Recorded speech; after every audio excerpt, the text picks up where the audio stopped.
हमारे माइंड में आता ही नहीं है कि हम क्या करें, कैसे करना तो बात का स्टेप है ना। पहले ये तो आए कि क्या करना है जो मेरी पर्सनालिटी से मैच होता है। अब वो आइडियाज आते कैसे हैं?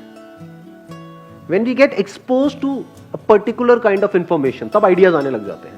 जैसे फॉर एग्जांपल मेरे को ये घर में मेरे मैरिज आने वाली है, ये शादी आने वाली है। लड़कियों का तो बहुत होता होगा कि घर में ये आ रही है, उसकी पहले से प्लानिंग शुरू हो जाती है 12 साल पहले से कि हाँ ये शादी आएगी, उसमें मुझे ये पहनना है। 12 साल ज़्यादा हो गया तो 1 साल सही। तो वो आइडियाज कहाँ से आते हैं कि ऐसा कट होना चाहिए, ऐसा डिजाइन होना चाहिए, ये कलर होना चाहिए, ये होना। ऑनलाइन हम चेक करते हैं कि अभी क्या ट्रेंड चल रहा है मार्केट में, अभी क्या हो रहा है, या वो जो सेलेब्स हैं वो क्या पहन रहे हैं, ये क्या हो रहा है, वो क्या हो रहा है। वहां से हमको आइडिया लगता है अच्छा ऐसे कलर्स होने चाहिए, ऐसा डिजाइन होना चाहिए और मेरी पर्सनालिटी पे ये सूट करेगा, ये होगा।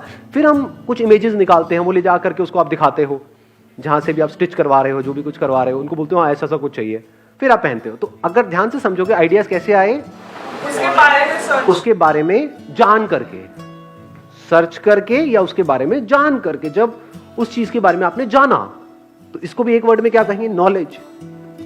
Knowledge of whatever is going on, वहीं से तो दिमाग खुलता है। तो ये एक बहुत बड़ा चैलेंज है। दैट मीन्स कि अभी हमारा एजुकेशन सिस्टम ऐसा तो है नहीं कि आपको सुबह से रात तक नॉलेज दी जा रही है कि आप क्या क्या कर सकते हो।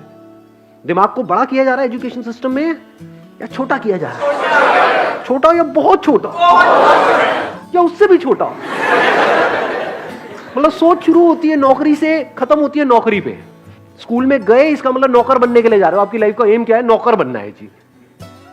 ये मैं सच कह रहा हूं, गलत कह रहा हूं? हाँ, चाहे पैसा ज्यादा मिल रहा है कम मिल रहा है, that is not important. But life का एम क्या है? एजुकेशन सिस्टम का एम क्या है? नौकर बनाना।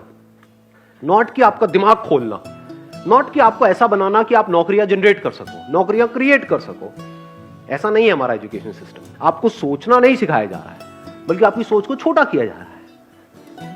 इसका एंड रिजल्ट क्या होगा? मैकेनिकल हो जाओगे, मतलब एक रोबोट के जैसे बन जाओगे। बस जितना अंदर फीडेड है उस हिसाब से ऐड करो, बस उससे ज्यादा नहीं सोचना है। रोबोट की तरह जिएंगे, रोबोट की तरह मर जाएंगे, खत्म। क्या किया लाइफ में? कुछ भी नहीं किया। ये बुरा तो नहीं लग रहा सुनने में? कड़वा है लेकिन सच। तो अब जब तक कि हमारा mind, we are not expose to such ideas कि क्या हो सकता है, तब तक दिमाग उस डायरेक्शन में जाएगा ही नहीं। करना तो बहुत दूर की बात है। जब आप ये देखोगे कि आपके ही जैसे और लोग भी ऐसा कुछ कर रहे हैं जिसमें कोई बड़ी बात नहीं है, और इस तरह से किया जाता है, ऐसे सोचते हैं, ये होता है वो होता है, तो क्या आपका दिमाग नहीं चलने लग जाएगा उस डायरेक्शन में? अपने आप ही चलने लग जाएगा, आप चाहे चाहो चाहे ना चाहो। बिल्कुल ऐसा है जैसे आपने वो कहावत सुनी होगी, खरबूजे को देख करके खरबूजा रंग बदलता है। जैसे मैग्नेट कैसे क्रिएट होती है, किसी को पता है? कोई साइंस बैकग्राउंड से है? मैग्नेट अगर हमको बनानी है तो क्या होता है, कैसे बनती है? सर, एक आयरन रॉड लेके उसको जब कॉपर हम लोग इंसुलेट करते हैं और इलेक्ट्रिसिटी पास करते हैं, अल्टरनेटिव करंट, वो मैग्नेट की तरह बिहेव करता है। तो ऐसा क्यों होता है? करंट पास हो रही है, तो उस करंट के पास होने से अंदर क्या होता है? उसमें जब करंट पास होती है तो वो एक पर्टिकुलर डायरेक्शन में फ्लो करने लग जाते हैं। जो स्कैटर्ड होते हैं वो एक दूसरे को ही काट रहे थे, यही होता है ना? रेजिस्टेंस। हाँ, रेजिस्टेंस इन द सेंस एक दूसरे को कैंसिल आउट कर रहे थे। दो तरह के वो थे, कॉन्फ्लिक्ट चल रहा था अंदर ही। अब वो सारे एटॉमिक पार्टिकल्स एक डायरेक्शन में मूव करने लग गए। ऐसे ही अगर आपका माइंड ऐसा है जिसमें कॉन्ट्राडिक्टरी थॉट्स आ रहे हैं, कभी लगता है करूं, कभी लगता है नहीं करूं, फिर करने का जैसे ही सोचते हो एकदम से उसके नेगेटिव साइड दिखते हैं, वहीं पे रुक जाते हो। तो क्या हो रहा है? अंदर ही अंदर दोनों थॉट्स आपके काट रहे हैं, क्लैश कर रहे हैं।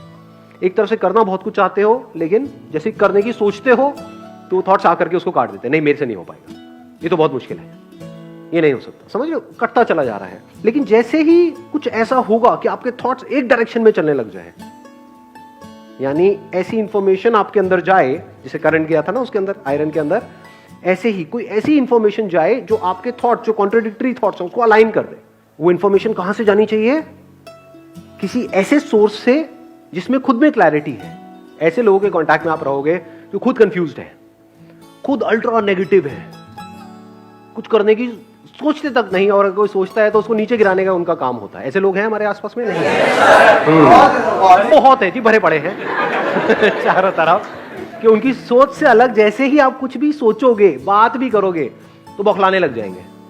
तो अगर ऐसे लोगों के आप कांटेक्ट में रहोगे तो क्या होगा? तो आप आयरन हो, तो आप मैग्नेट नहीं। अगर वो हमारे साथ ही रह रहे हैं तो हम उनसे दूर कैसे जाएं फिर? बड़ा आसान है, मैं बताता हूँ अभी कैसे होगा ये। हाँ, और हम सबके साथ रह रहे हैं ना। हाँ, हर एक के घर में ऐसे कुछ ना कुछ कैरेक्टर्स होते हैं, फ्रेंड सर्कल में होते हैं, रिलेटिव्स में होते हैं, जिनके साथ आपको रहना ही पड़ेगा। तो अब पहले इसको ध्यान से समझ लेते हैं, प्रॉब्लम को समझ लेते हैं, फिर सॉल्यूशन पे आएंगे। प्रॉब्लम हमको पकड़ में आ रही है ना। प्रॉब्लम ये है कि अगर आप एक लोहा लोहे के कांटेक्ट में रहे तो कुछ हो सकता है? इम्पॉसिबल। लेकिन अगर लोहा मैग्नेट के कांटेक्ट में आए तो क्या होता है? अगर उसको हटा भी लेंगे वहां से तो वो जो मैग्नेटिक फील्ड थी वो उस आयरन में आ जाएगी। ऐसा होता है? नहीं होता है। इसमें टाइम लगेगा, एकदम से नहीं होगा।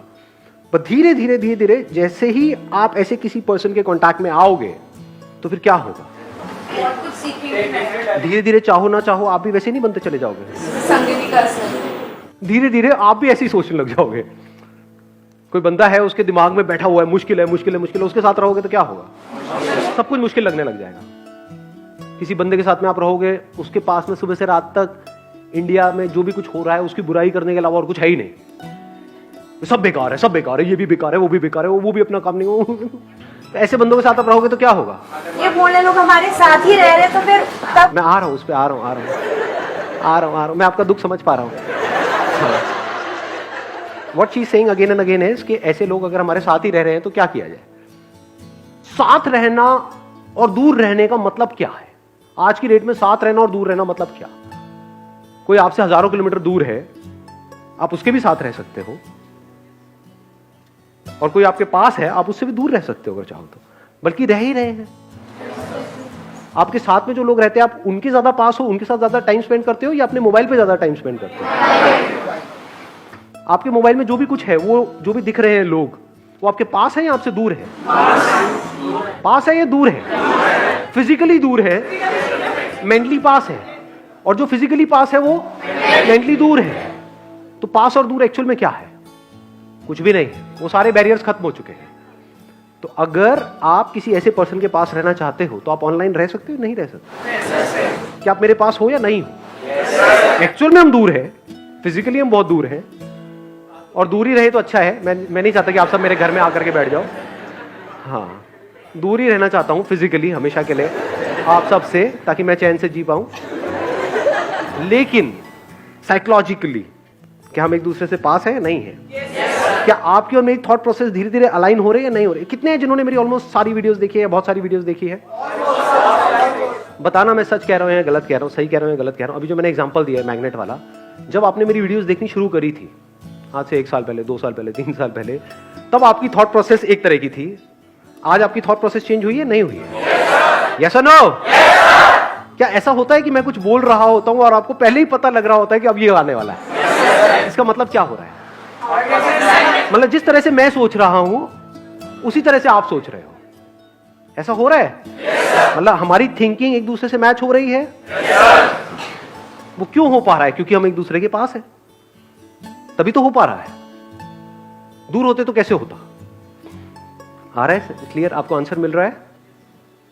तो पास और दूर it's not physical any more. वो टाइम गया। वो पहले होता था जब ना टेलीफोन्स थे, खत लिखे जा रहे हैं किसी के पास आने के लिए।